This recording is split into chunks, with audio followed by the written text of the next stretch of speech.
रहना अनिवार्य होता है महासचिव बनने के लिए या कार्यकारिणी में रहना अनिवार्य रूप से होता है। तो इससे क्या होता है? इससे ये होता है कि युवा शक्ति प्रदान करने के लिए संगठन को सबसे शीर्ष पद पे सबसे युवा अभियंता को बिठाया जाता है। और चूंकि संगठन की ढांचा ऐसा है कि सारी पावर निहित कर दी है महासचिव के अंदर कि भाई सारी पावर सारे डिसीजन मेकिंग महासचिव के पास है और उनको असिस्ट करने के लिए उनकी टीम के रूप में अन्य पदाधिकारी हैं, चाहे वो जॉइंट सेक्रेटरी हो, चाहे वो संगठन सचिव हो, प्रचार सचिव हो, कोषाध्यक्ष हो, ये केंद्र में टीम होती है।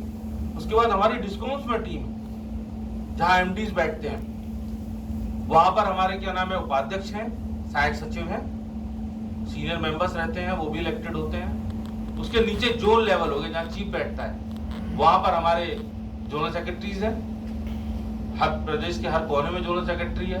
उसके बाद अब जिला स्तर पे आ जाइए, जिला स्तर पे जोन के बाद सीधे जिला स्तर पे हमारा शाखा सचिव होता ही होता है, ब्रांच सेक्रेटरी। और उसके बाद सर्किल्स पे आ जाइए, जो सर्किल बना हुआ जहाँ एसीज रहते हैं, तो डिस्ट्रीब्यूशन के सर्किल्स पे मंडल सचिव होते हैं और ट्रांसमिशन का जो भी बिजली का उस जिले में आ रहा है वहां से एक मंडल सचिव होना अनिवार्य है। और आप अधिकतम जगह ये सब पाएंगे।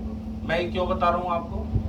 मैं इसलिए बता रहा हूं कि कल जब आप पीड़ा में होंगे तो आपको आंख बंद करके कहीं नहीं देखना है, इन्हीं में से एक व्यक्ति को खोजना है कि आसपास मेरे सबसे नजदीक कहां पर है।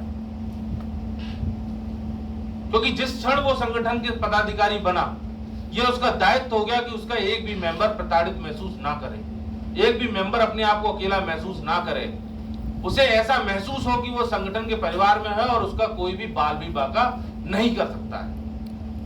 ये भावना हमारे मेंबर के अंदर आनी चाहिए, तो वो पदाधिकारी निश्चित तौर पर आपकी मदद अवश्य ही करेगा। और जब आपके पास संगठन की ताकत आ गई तो कुछ वैसी बातें कर लेते हैं हंसी मजाक की, चूंकि अभी माहौल सीरियस हो जाता है। तो कुछ गुरु मंत्र हैं, हम गए थे फील्ड में, हमने सुने हैं, वो आपको हम दे देते हैं। कहते हैं बने रहो कूल, तनख्वाह मिलेगी फुल, है ना? कूल रहना है फील्ड में तो तनख्वाह फुल मिलेगी। अच्छा, बने रहो पगला, ठीक है कि नहीं? ये गुरु मंत्र हैं आपके। और जिसने ली टेंशन उसकी वाइफ को मिलेगी पेंशन। अब वो आपके पास है नहीं, तो टेंशन बिल्कुल नहीं लेनी है। टेंशन ही सारी बीमारियों की जड़ है। और इसमें एक और चीज है, काम के लिए जो कही गई है ना, जो कहते हैं कि एक्शन से इंटरेक्शन और ये सब बातें, कि काम करो या ना करो, काम का फिक्र करो, फिक्र करो या ना करो, काम का जिक्र करो, है ना? तो भैया जो भी चीज है, और इसमें आगे और है, जिक्र करो या ना करो, जिक्र करो या ना करो, काम की फिक्र करो, यही है एक्चुअली। तो काम को साले करो या मत करो, एक्शन के बाद जाके अरे साहब बहुत काम है, बहुत टेंशन है। मैं इसलिए बोल रहा हूं, कई बार आप अच्छे काम करने वाले होते हैं लेकिन सामने वाला पकड़ नहीं पा रहा उस चीज को, तो जो कर रहे हो कम से कम उसका प्रचार प्रसार करो। आज की डेट में डिस्ट्रीब्यूशन में अगर कोई ट्रांसफार्मर का मेंटेनेंस भी करवाता है, उसका ही फोटो डाल के ट्वीट करता है, पता ही नहीं पता आपको। और ये इंस्ट्रक्शन हमने नहीं दिए हैं, ये इंस्ट्रक्शन चेयरमैन यूपीपीसीएल से हैं। तो आप जो भी उपलब्धियां हासिल कर रहे हो उसको जरूर एम्प्लीफाई करें, क्योंकि काम करता है कोई और, मजे लूट ले जाता है कोई और, कार्रवाई होती है किसी और पे। मेरी बात समझ रहे हैं? तो ये थोड़े से हंसी मजाक के कुछ चुटकुले टाइप के हैं, लेकिन कई बार लाइफ में बड़े सक्सेसफुल हो जाते हैं। कई बार ऐसे बॉसेस होते हैं कि जो खुद ही फ्रस्ट्रेटेड होते हैं। मान लो रहना था लखनऊ, बच्ची की शादी है, बच्चे की शादी है, उठा के फेंक दिया मऊ, तो मऊ में जो एसडी होगा उसकी तो सारा फ्रस्ट्रेशन उस एसडीओ पे। अब वो एसडीओ यही सोचा है दिन रात कि यार मेरे काम में कमी क्या है। अरे भाई तुम्हारे काम में कमी नहीं है, वो फ्रस्ट्रेटेड है, तो उसके लिए तुम्हें परेशान नहीं होने की जरूरत है। दूसरी बात, जो आपने कहा कि भाई बाबू दिक्कत कर रहा है, सबऑर्डिनेट दिक्कत कर रहे हैं, तो मैंने क्या बताया, अगर आप सीख जाएंगे उसका काम तभी तो आप उस पर पकड़ बना पाएंगे। अगर बाबू वाला काम अगर आप नहीं जानते हैं तो बाबू को कहां पॉइंट आउट करेंगे?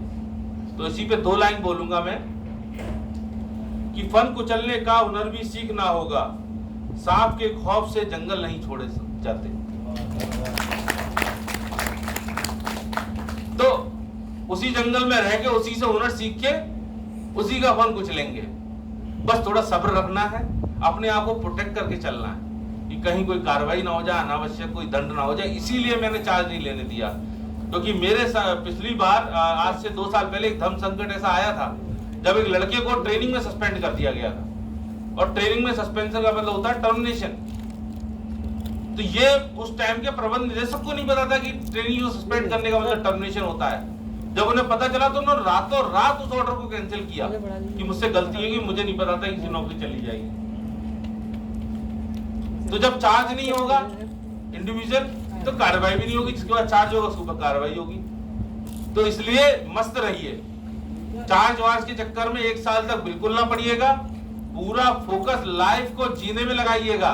24 साल 22 साल 21 साल दिए आपने इस जगह आने में, तो कम से कम 1 साल उसको उपभोग करने के लिए लगाइए। तनख्वाह भी अच्छा मिल रहा है, 60-70 हजार रुपए तनख्वाह मिल रहा है, भेज दीजिए घर पे 40,000 20,000 तो खर्च करिए। तो इसमें मैं क्या कहना चाह रहा था, अब संगठन के भाई संगठन है, सारी चीजें बता दी संगठन के बारे में, लेकिन संगठन का भी एक दायरा है, एक रेडियस है। हमारे वर्तमान में मेंबर्स है 4,500 मीन्स एसडीओ से लेके चीफ इंजीनियर्स तक, और चाहे वो परियोजना हो चाहे जनरेटिंग स्टेशन हो, चाहे ट्रांसमिशन हो, चाहे डिस्ट्रीब्यूशन हो। मैं ये इसलिए बता रहा हूं आपको कि जब आप मेंबर बनेंगे तभी संगठन बाध्य होता है आपकी मदद करने के लिए। अगर आपने 1,000 रुपए देके मेंबरशिप फीस नहीं कटाई है तो ये काम तो आपको तुरंत करना है। आप विश्वास करेंगे, जब ज्वाइनिंग में मैंने अप्रोच किया था तो मुझसे यही कहा गया था कि अभी आप संगठन के मेंबर नहीं, इसलिए हम आपकी हेल्प नहीं कर पाएंगे। ये मेरे ऊपर फाउंडेशन नहीं था, मुझे पता था कि ये जो आ रहे हैं ये मेरे मेंबर बनेंगे, इसमें मुझे क्वेश्चन क्या करना है, डाउट क्या करना है। लेकिन आप 8 महीने बाद भी मेंबरशिप नहीं ले पाए हैं साथियों, ये चिंता का विषय है। पूछे क्यों? आपकी प्री ज्वाइनिंग हुई थी ना? आपकी ज्वाइनिंग कब थी? अगस्त में थी। ज्वाइनिंग कब हुई आपकी? जुलाई में हुई। 2 महीना पहले हुई। 2 महीने की तनख्वाह कितनी होती है? 1.5 लाख रुपए। संगठन क्या मांग रहा है? नहीं दे पा रहे। क्या कारण है भाई? इसका तो राहुल सर, वो संगठन जिसने आपको 2 महीने की तनख्वाह, 2 महीने की सीनियरिटी दिलवाई, 2 महीने पहले आप विभाग में आए, नहीं तो 2 महीने तक क्या कर रहे होते? हैशटैग मोदी रोजगार दो, यही कर रहे होते।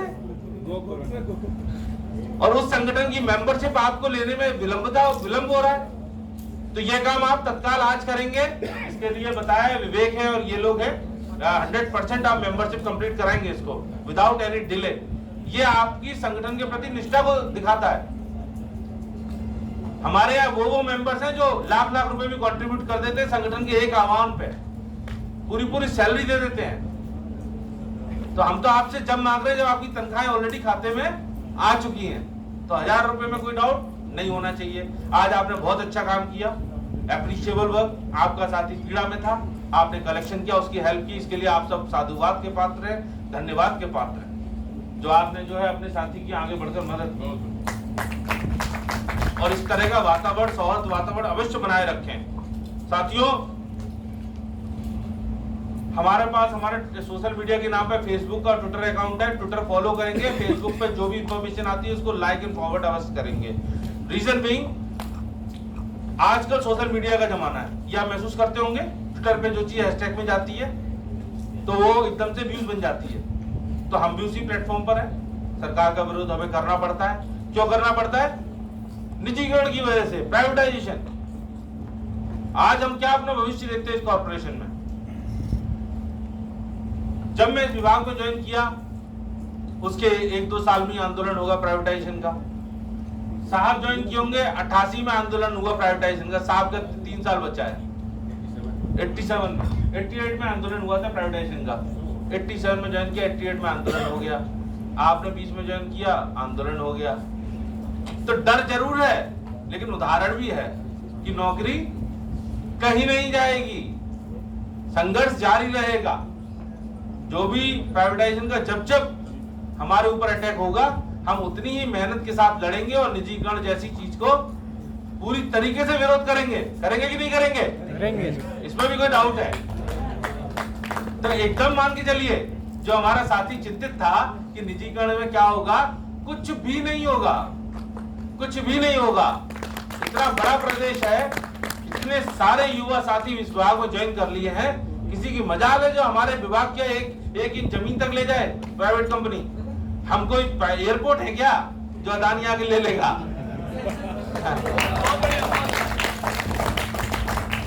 और शक्ति क्या है हमारे पास?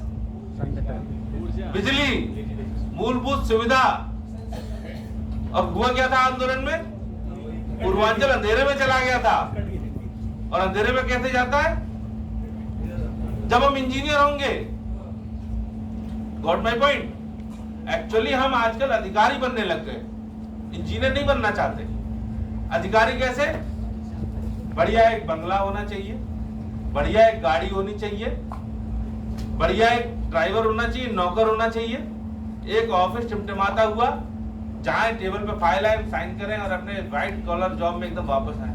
भैया ये इंजीनियर नहीं है, ये बड़का बाबू साहब है जो मुख्य में वो प्रधानमंत्री जी कह रहे थे, ये उनका काम है। इंजीनियर का काम क्या है?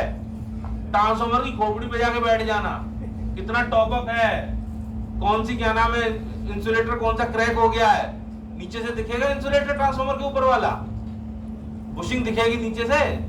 बुशिंग के लिए तो ऊपर ही चढ़ना पड़ेगा, ऊपर चढ़ोगे तो जीन्स गंदी होगी नहीं होगी? तो अधिकारी बनना है कि इंजीनियर बनना है? इंजीनियर। और इंजीनियर जब अपनी जगह छोड़ता है तो क्या होता है? मशीनें बंद हो जाती हैं। मेरी बात समझे? तुम इंजीनियर हो, तुम मशीन चला रहे हो और तुमने जगह छोड़ दी, तो मशीन चल पाएगी? और चल रही है तो तुम इंजीनियर नहीं थे।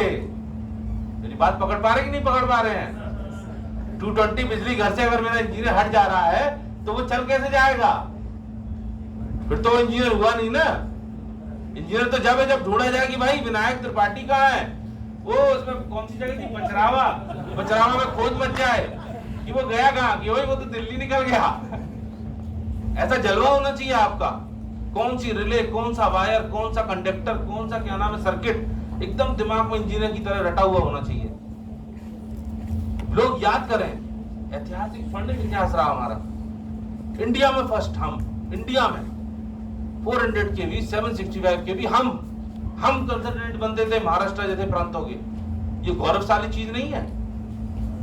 कौन सा ऐसा इंस्टीट्यूट है जो उस टाइम पर था जो आज की डेट में वहां से लड़के नहीं आ रहे हैं? लेकिन उपलब्धियां नहीं आ रही हैं, कारण हम अधिकारी बन चुके हैं, हमें इंजीनियर बनने ही नहीं दिया जाता है। कैसे? प्राइवेट कंपनियों से काम करवा के। महसूस करते नहीं करते हैं? हम क्या मैसेज डालते हैं ग्रुप पे? अरे यार वो कोई ठेकेदार है किसी के पास, मेरे यहाँ ये फलाना काम होना है। नो डाउट लेबर नहीं है, ठेकेदार चाहिए, लेकिन जब वो ठेकेदार काम करेगा तो मेरा इंजीनियर वहां पर खड़ा होना चाहिए, लेकिन नहीं होता। तो नए बैचेस से तो मेरा यही कहना है दोस्तों, अगर विभाग बचाना है तो इंजीनियर बनो।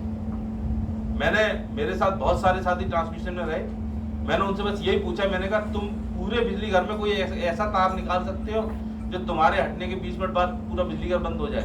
दे डोंट नो, उन्हें ये नहीं पता कौन से तार से होता क्या है। तो ऐसे इंजीनियर से क्या फायदा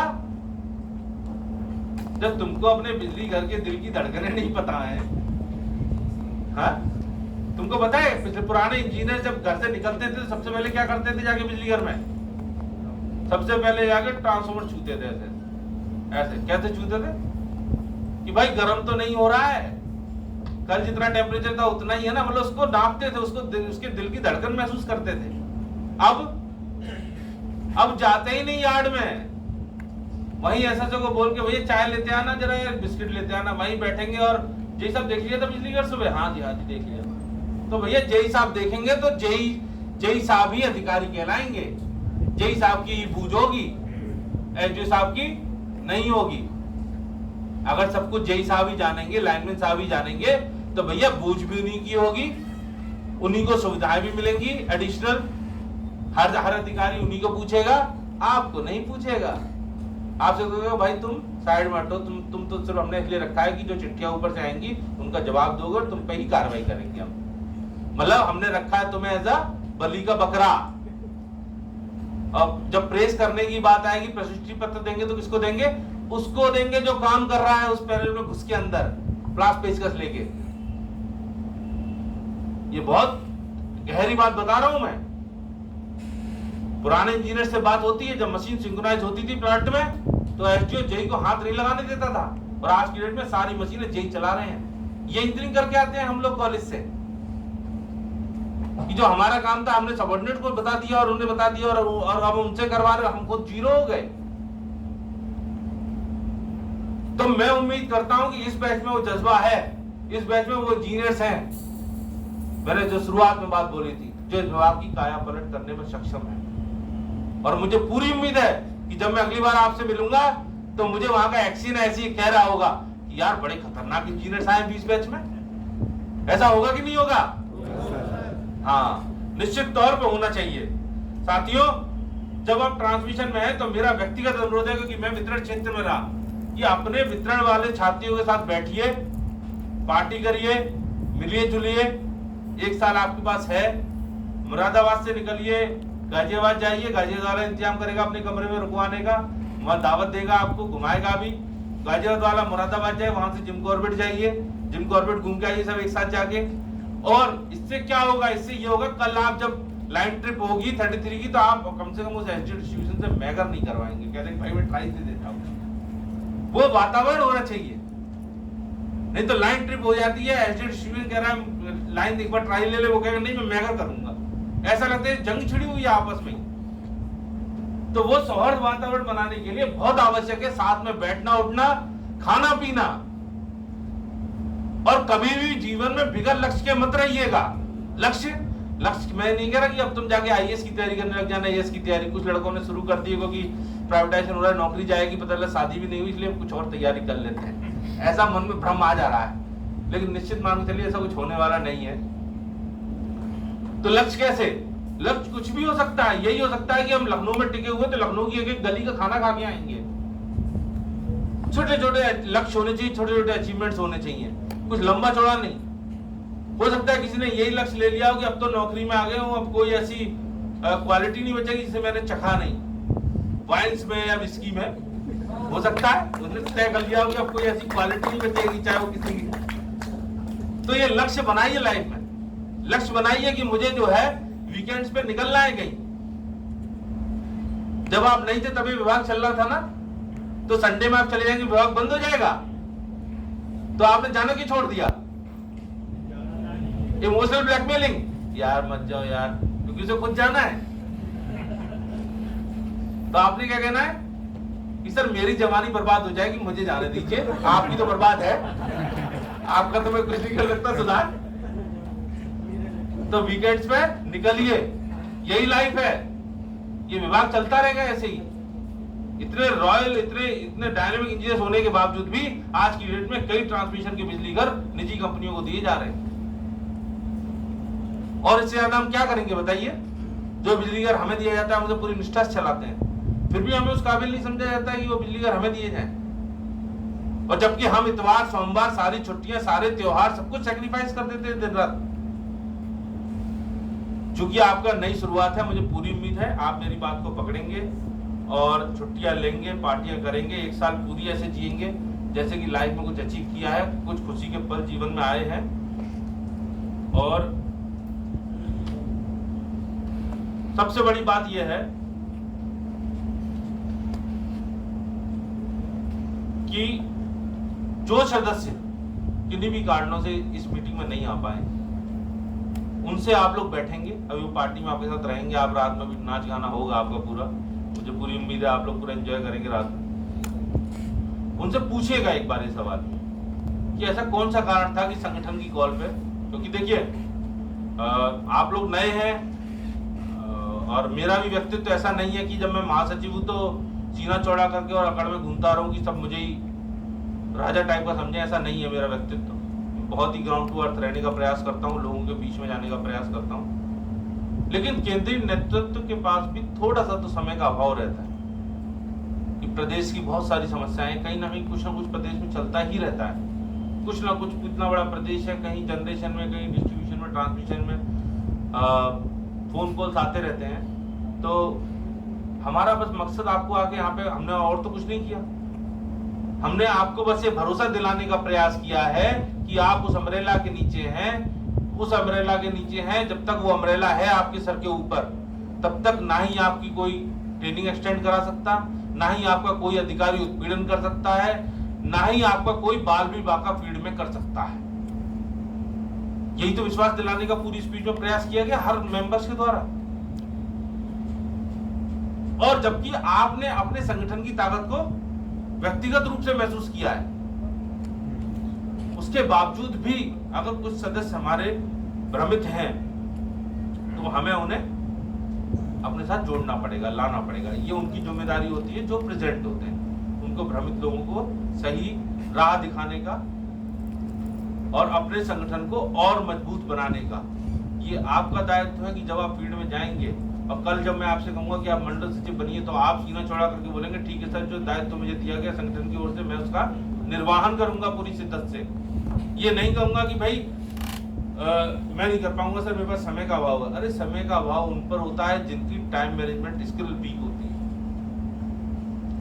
मैंने अपने जीवन काल में अभी तक जितने भी दिन मैं विभाग में रहा हूं, 6-7 साल, मैंने ये महसूस किया है कि जो आदमी संगठन के कार्यों में जितना बारीक और जितना मेहनती होता है, उतना ही अच्छा वो अपनी वर्किंग में होता है और उतना ही अच्छा वो अपनी फैमिली मैनेज करने में होता है। और जो आदमी जितना बड़ा कामचोर ऑफिस से भाग रहा है छोड़ के ना, वो ना ऑफिस वालों को खुश कर पा रहा है, ना अपनी वाइफ फैमिली को खुश कर पा रहा है, ना ही खुद ही मेंटल पीस में। तो अच्छे इंजीनियर्स बनिए। और लंबी चौड़ी कोई बात नहीं करूंगा, बहुत लंबा चौड़ा भाषण हो गया है। कोल्ड ड्रिंक मिल गई है आपको, मेरा प्रयास था कि समोसा ही मिलता है, हमारी वो है एक तरीके से निशानी कि अभियंता संघ की बैठक में समोसे जरूर खाए जाते हैं। मैं लगातार 4 साल जोनल सेक्रेटरी रहा, तो कोई ऐसी बैठक नहीं होती, समोसा मंगवाता था, वो भी जब जब मीटिंग खत्म होने वाली होती थी, जिससे 1 घंटा मीटिंग समोसे के नाम पर और खिंच जाए। तो ये रणनीति रहती थी। साथियों, अंत में मैं ये बात कहूंगा आपसे, अंत में 4 लाइनें कहूंगा, भाषणबाजी बहुत होगी, जो आपको बिल्कुल एकदम दिल में बैठा के रखनी है। क्योंकि लगातार मैं व्हाट्सएप से आपके टच में रहता हूँ, मेरे मैसेज आपको मिलते होंगे, जो भी मैं मैसेज कन्वे करता हूँ। ट्रांसमिशन में गए हैं तो कटिएगा मत, सब लोगों से जुड़ के रहिएगा। जुड़ के जैसे कई बार ऐसा होता है म्यूजिकर अलग होता है, स्टाफ अलग होता है, तो हम अपने साथियों के साथ बैठना उठना छोड़ देते हैं। ग्रुप बनाइए 5-5, 6-6 लोगों के। अपनी लाइफ में इस 61 लोगों में एक भी ऐसा लड़का नहीं होना चाहिए जिसके पास एक ऐसा लड़का ना हो जिसके साथ वो हर तरीके की बात ना शेयर कर सके।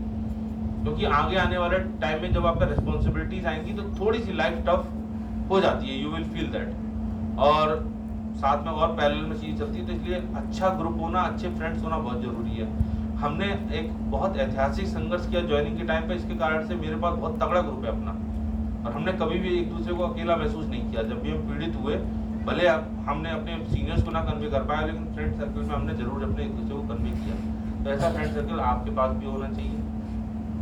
क्योंकि ऐसा मेरे बैच में हुआ था कि हमारा एक साथी ने सुसाइड कर ली थी, फांसी लगा ली थी, क्योंकि वो किसी के साथ कम्युनिकेशन में नहीं था, और जिस बात पर उसने फांसी लगाई थी उसका कोई मुद्दा ही नहीं था।